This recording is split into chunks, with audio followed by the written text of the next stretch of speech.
وہ لوگ کہ جو قیامت کو تسلیم نہیں کرتے، اللہ تعالیٰ نے ان کا ایک سوال بیان فرمایا اور اس کا جواب دیا۔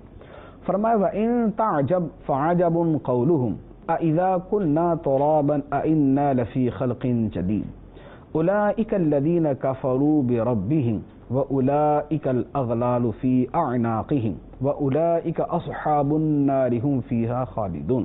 اور اگر تم تعجب کرو تو تعجب والی چیز تو ان کا یہ کہنا ہے کہ کیا جب ہم مٹی ہو جائیں گے تو کیا ہم پھر نئے سرے سے بنائے جائیں گے؟ یہی وہ لوگ ہیں جنہوں نے اپنے رب کا انکار کیا، اور یہی ہیں جن کی گردنوں میں طوق ہوں گے، اور یہی جہنمی ہیں، اس میں ہمیشہ رہیں گے۔ اللہ تعالیٰ نے فرمایا کہ اے سننے والے، تجھے اس بات پر تعجب ہوتا ہے کہ اللہ تعالیٰ کس طرح انسانوں کو دوبارہ پیدا کر دے گا، دوبارہ ان کو زندہ کر دے گا؟ اس پر تعجب کرنے کی حاجت نہیں، تعجب تو اس قول پر ہونا چاہیے جو یہ کہتے ہیں کہ کیا جب ہم مٹی ہو جائیں گے، مر کر مٹی ہو جائیں گے تو کیا پھر ہمیں دوبارہ پیدا کر دیا جائے گا؟ یہ قول تعجب انگیز ہے۔ یہ قول تعجب انگیز کیوں ہے؟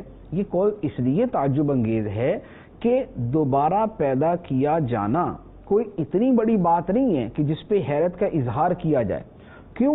اس لیے اللہ تعالیٰ نے جب پہلی مرتبہ لوگوں کو پیدا کیا تب تو ان کی بنیاد ہی نہیں تھی۔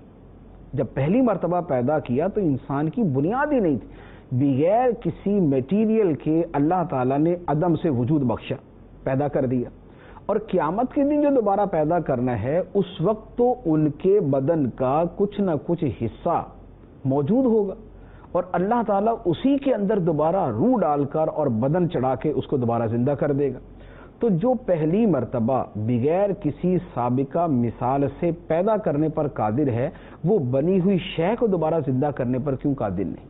تو لہذا تعجب اس بات پر نہیں کہ دوبارہ کیسے پیدا کیے جائے گا، تعجب تو اس بات پر ہے کہ لوگ یہ بات کہتے ہیں جبکہ ان کے سامنے پہلے اللہ تعالیٰ کی قدرت کی عظیم و شان نشانیاں موجود ہیں۔ تو فرمایا کہ ان لوگوں نے اپنے رب کے ساتھ کفر کیا تو اس کا انجام یہ ہوگا کہ ان کی گردنوں میں طوق ہوں گے اور انہیں ہمیشہ ہمیشہ کے لیے پھر جہنم میں رہنا